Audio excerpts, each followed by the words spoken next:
नमस्कार। पिछले लेक्चर में हमने इंडिया के भौतिक विभागों पर चर्चा करी, जिसके अंतर्गत हमने हिमालय पर्वत का विस्तृत अध्ययन किया। इसी कड़ी को हम आगे बढ़ाते हुए आज हम भारत के विशाल मैदान पर चर्चा करेंगे। The great plains of north India, उत्तरी भारत का विशाल मैदान। अब उत्तरी भारत का ये जो विशाल मैदान है, इसकी स्थिति अगर हम देखें तो यह मैदान हिमालय के दक्षिण में और प्रायद्वीपीय पठार के उत्तर में स्थित है। इस मानचित्र में ग्रीन कलर से जो क्षेत्र दर्शाया गया है, यह दर्शा रहा है उत्तर के विशाल मैदान को। तो यह मैदान हिमालय के तो दक्षिण में स्थित है और प्रायद्वीपीय पठार के यह उत्तर में स्थित है। उत्तर का विशाल मैदान पूर्व से पश्चिम दिशा में फैला हुआ है। यह सिंधु नदी के मुहाने से गंगा नदी के मुहाने तक 3200 किलोमीटर की लंबाई में विस्तृत है। भारत के इस मानचित्र में ग्रीन कलर वाला एरिया दर्शा रहा है उत्तर के विशाल मैदान को। यहाँ पर पश्चिम की तरफ है सिंधु नदी का मुहाना और पूर्व की ओर है गंगा नदी का मुहाना। मुहाना क्या होता है?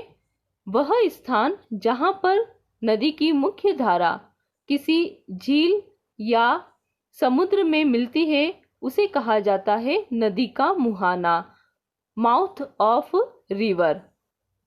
तो सिंधु नदी का मुहाना है पश्चिम की ओर अरब सागर में और गंगा नदी का मुहाना है यहाँ पूर्व की ओर बंगाल की खाड़ी में। इस तरह से विशाल मैदान सिंधु नदी के मुहाने से गंगा नदी के मुहाने तक 3200 किलोमीटर की लंबाई में विस्तृत है तथा यह रावी और सतलज नदी के किनारे से गंगा के डेल्टा तक 2400 किलोमीटर की लंबाई में तथा 150 से 500 किलोमीटर की चौड़ाई में फैला हुआ है। अब हम इस उत्तरी विशाल मैदान के भौतिक विभाग देखें तो हमने इससे पहले हिमालय का अध्ययन किया। हिमालय में हमने देखा कि हिमालय कई समानांतर श्रेणियों में फैला हुआ है। इसमें सबसे दक्षिण की ओर जो श्रेणी है वो है शिवालिक। शिवालिक के बाद क्रम से हम उत्तर भारत के इस विशाल मैदान का अध्ययन करेंगे कि यहाँ पर कौन कौन से भौतिक विभाग है। इस उत्तरी भारत के विशाल मैदान के कौन कौन सी स्थलाकृतियां है इसकी। तो सबसे पहले शिवालिक से के दक्षिण में है स्थिति है भाबर की। भाबर के दक्षिण में है तराई। तराई के बाद है बांगर और बांगर के बाद है खादर। इस डायग्राम में सबसे पहले दर्शाया गया है हिमालय को। हिमालय की सबसे दक्षिणी श्रेणी है शिवालिक। शिवालिक के दक्षिण में स्थिति है भाबर की।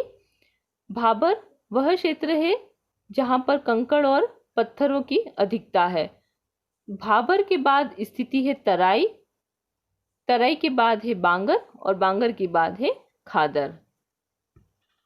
अब हम इस उत्तर भारत के विशाल मैदान का जो भौतिक विभाग है उसकी हम विस्तृत चर्चा करेंगे। सबसे पहले बात करेंगे हम भाबर की।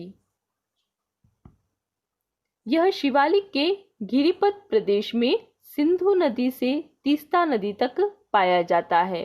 शिवालिक का गिरिपथ या शिवालिक का जो आधार है, बेस है, फुट ऑफ शिवालिक, वहां पर सिंधु नदी से तीस्ता नदी तक जो क्षेत्र है वह कहलाता है भाबर।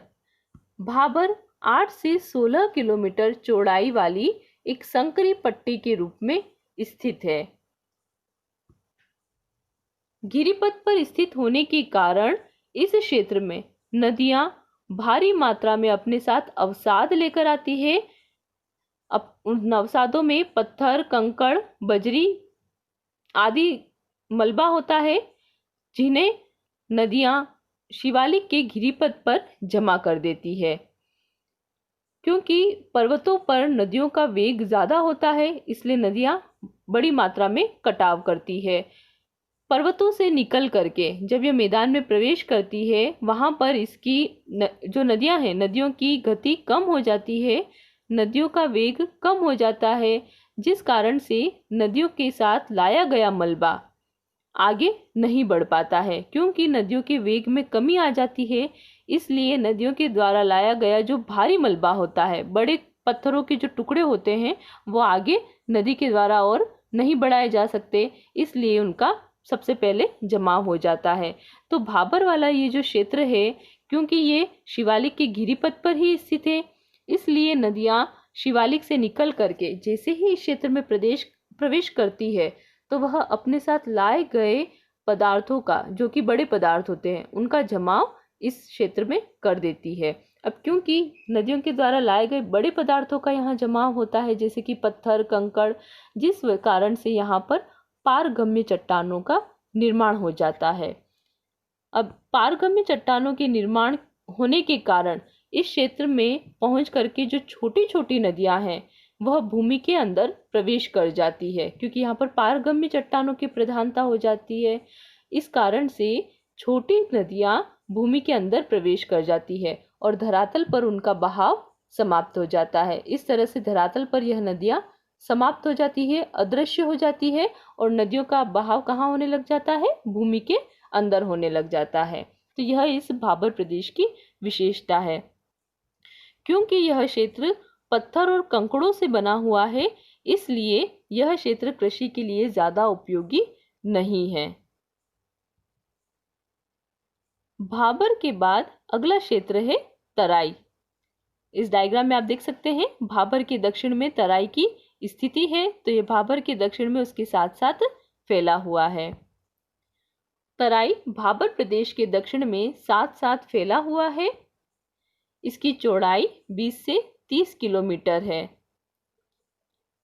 तराई अपेक्षाकृत बारीक कणों वाले जलोढ़ से बना हुआ है। जलोढ़ क्या होता है? जल के द्वारा लाया गया अवसाद। तो तराई में जो अवसाद बिछाया गया है नदियों द्वारा, वह बारीक कणों वाला अवसाद है। इसी के साथ साथ तराई वनों से ढका हुआ प्रदेश है। जो नदियां भाबर प्रदेश में भूमिगत हो जाती है, हमने देखा कि भाबर प्रदेश में पारगम्य चट्टानों की प्रधानता होने के कारण यहाँ पर छोटी छोटी नदियां भूमि के अंदर समा जाती है और वह भूमिगत होकर के बहने लगती है, धरातल पर उनका कोई संपर्क नहीं रहता। तो भाबर प्रदेश में भूमिगत हुई नदियां आगे चल करके तराई क्षेत्र में वापस से धरातल पर आ जाती है, जिस कारण से तराई क्षेत्र में कई तरह के दलदल पैदा हो जाते हैं। तो तराई जो क्षेत्र है, या ये क्षेत्र दलदल से भरा हुआ क्षेत्र है। वर्तमान में बहुत से तराई इलाकों में वनों को साफ करके कृषि के योग्य बना दिया गया है। तराई के बाद अगला है बांगर। बांगर पुरानी कांप से निर्मित अपेक्षाकृत एक ऊंचा भूभाग है। यह वह भाग है जहां वर्षा काल में बाढ़ का जल नहीं पहुंच पाता है। तो यहाँ पर प्राचीन समय में ही नदियों द्वारा मिट्टी का जमाव कर दिया गया और वर्तमान में यहाँ पर इस क्षेत्र में वर्षा काल का जो जल है, बाढ़ का जल, वो इस क्षेत्र में नहीं पहुंच पाता, तो उसे कहा जाता है बांगर। एक बार पुनः देख लेते हैं हम इसे। बांगर वह भाग है जहां पर वर्षा काल में बाढ़ का जल नहीं पहुंच पाता है। तो यह एक पुरानी जलोढ़ से बना हुआ भूभाग है। बांगर में जो वाटर लेवल है, जल तल है, भूमिगत जल का जो लेवल है, वो अधिक गहराई में मिलता है। क्योंकि बांगर जो क्षेत्र है, यह एक चूना युक्त कंकड़ीली मिट्टी वाला क्षेत्र है, इसलिए यहाँ पर आर्द्रता भी कम पाई जाती है।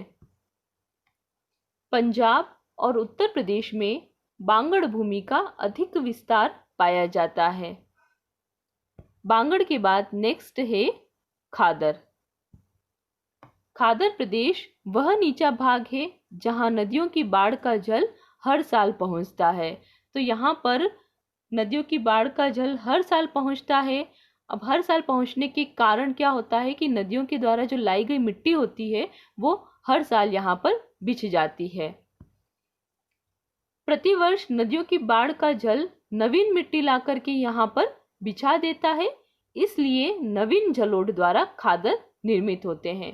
बांगर तो निर्मित हुए हैं पुरानी जलोढ़ से और खादर निर्मित हुए हैं नवीन जलोढ़ से। नवीन जलोढ़ से खादर क्यों निर्मित हुए हैं? क्योंकि यहाँ पर हर साल नदियों द्वारा लाई गई मिट्टी का जमाव होता है। हर वर्ष नई मिट्टी के जमाव के कारण ये जो खादर है ये बड़े उपजाऊ भाग है।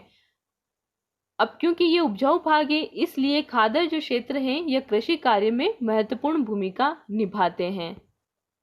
खादर प्रदेश बालू तथा कंकड़ से युक्त होता है तथा खादर क्षेत्र भूमिगत जल का उत्तम संग्रहक है। यहाँ पर वाटर लेवल जो है वो भी काफी अच्छा पाया जाता है, तो भूमिगत जल का यह उत्तम संग्रहक है। धन्यवाद।